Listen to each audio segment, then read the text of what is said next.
when Marjorie was giving her mini message this morning, and she was talking about her GPS and all that stuff, I was reminded of a friend of mine this past week, I think it was Tuesday.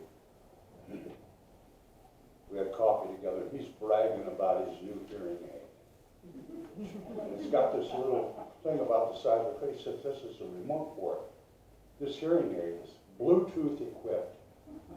I've got Wi-Fi, and I can listen to iPads and stuff. And I said, wow, it's a little pricey, $6,500. And I was thinking, man, you don't be able to hear like what's going on down the street. He just went on and on about it, and I said, what kind is it? He said, oh, about 430.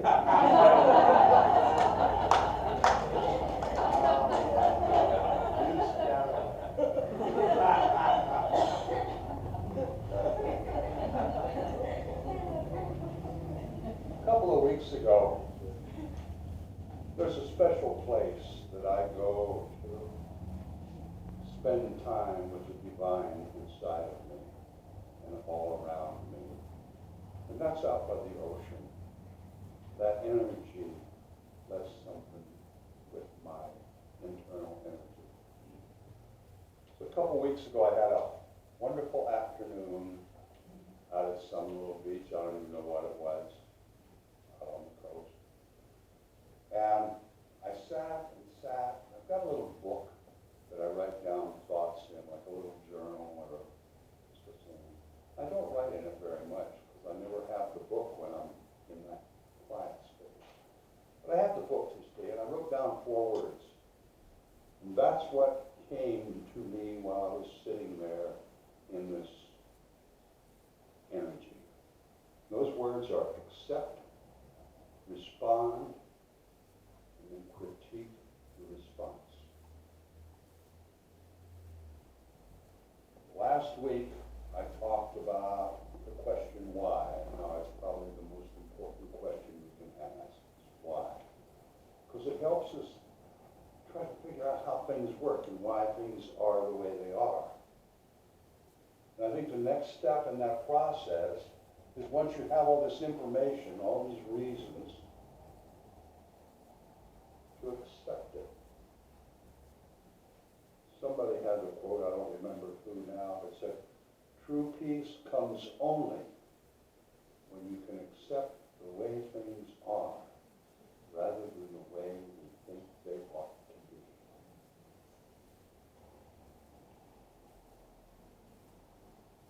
I'm going to offer a perception that may alarm and disturb you. Don't take it personally, it's just a perception that I've thought about. May or may not be, I don't know. But I'm going to do that kind of to get you to think and see if you have a different perception.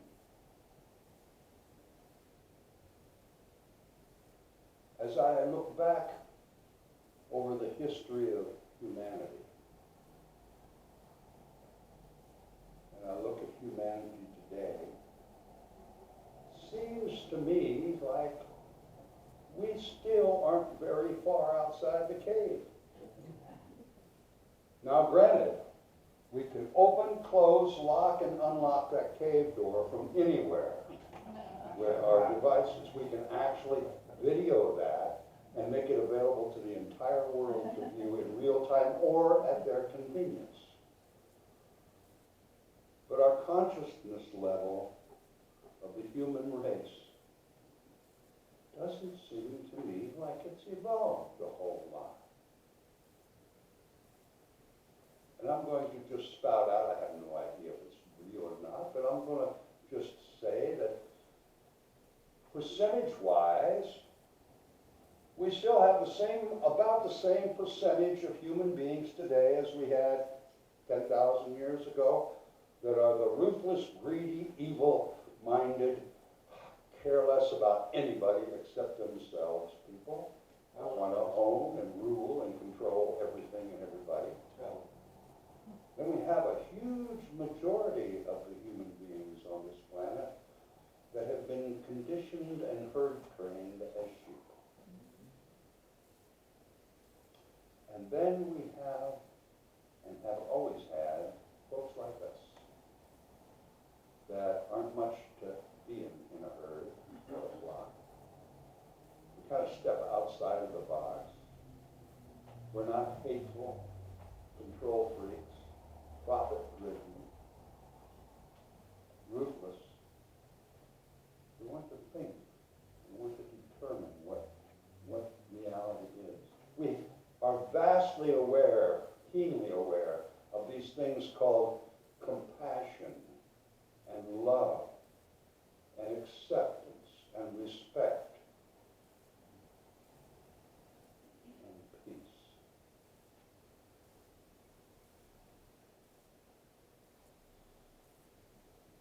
If that is the way things are, might be, might not be, it's all each one of us perception. Can we accept that?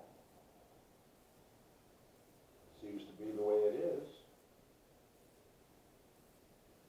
I think we can accept that. Seems to be how the facts line up. Facts change. That's like we can accept some people are just pathological liars. Some people are thieves. Some people are just heavy, lovely people. We aren't just all who we are, human beings. But I think once you have accepted a situation or a person or an idea or a thought or an experience, once you accept that as that's the way it is, I think perhaps the next step is to respond to that. If in fact those ratios and the types of people in humanity are the way, what comes to my mind as a response is, which one of those do I choose to be? We can be whatever we want to be. Do I want to be part of the herd? Do I want to run and own everything and be hateful and ruthless? Do I want to be compassionate and accepting and loving? Do I want to show honor and respect?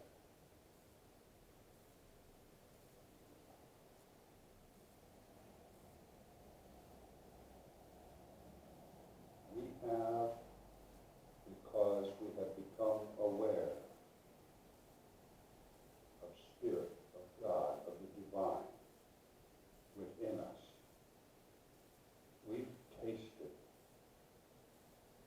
the beauty of the unseen. We've felt compassion, giving and receiving, love, giving and receiving. We've felt respect as we've given respect. We understand that as you give, so do you receive, in all things, in all facets of life.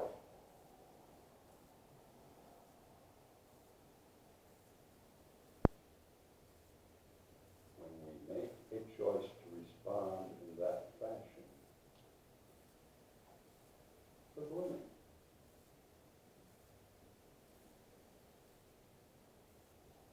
And it's kind of an ongoing job. This maintaining this higher consciousness. I wrote a definition for consciousness. Consciousness is the unseen power or energy that controls your thought, speech, and actions at any given moment in time. And like I said earlier, right now, in this moment, all of us are blooming. We all feel as we're part of this spiritual community we call Church of the Oaks. And we go out and get in the car, and as we're pulling out, somebody pulls right in front of us. That consciousness can change like that. That's how it is. We're human beings. We respond to every experience, whether we're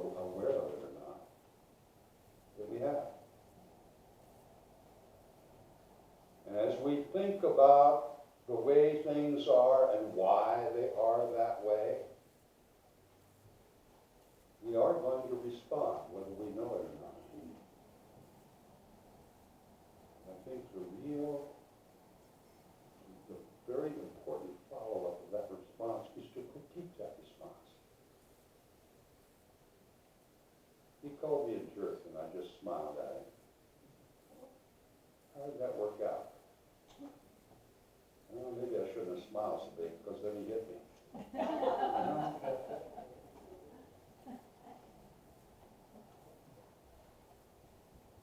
They needed some help. They had a car wreck. They needed some help. So I helped them with money and with time and with effort and with love. How did that work out? They made it through a tough experience, and I felt a fulfillment and a satisfaction that only comes from divine, not from stuff you buy.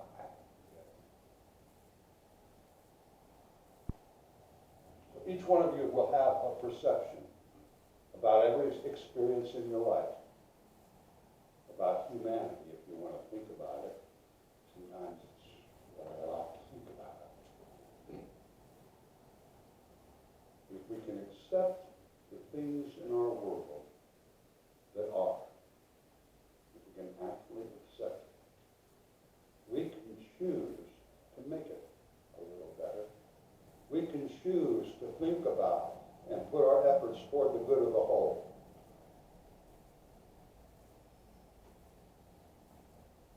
We can choose to show compassion and kindness. We can respond by sharing our 5 T's. And there's something else that we can choose. I don't usually do this, but Barbara Cullihan is a perfect example. Barbara's no different than the rest of us. She's got life to deal with. She's got aches and pains and physical conditions like every one of us in this room has. But Barbara chooses to be happy and have joy every day. And if you want to know how it's done, talk to Barbara. She'll tell you. I'll give you a phone number. You call it midnight.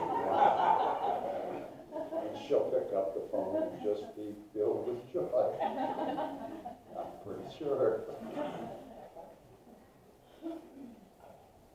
But you can respond to almost everything with grief or disdain or anxiety or sorrow. Or you can choose to respond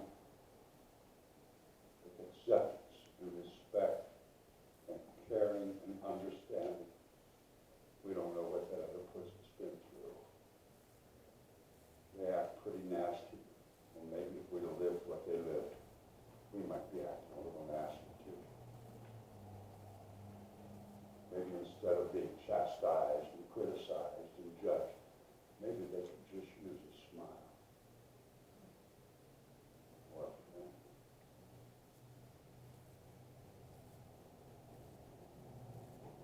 What's your perception of this life experience? You'll be more at peace if you can accept it, whatever it is. And you can actually choose to respond with joy and happiness. You can, I promise. And like Henry Wadsworth Longfellow said, the last quote, after all, the best thing one can do when it's raining is let it rain.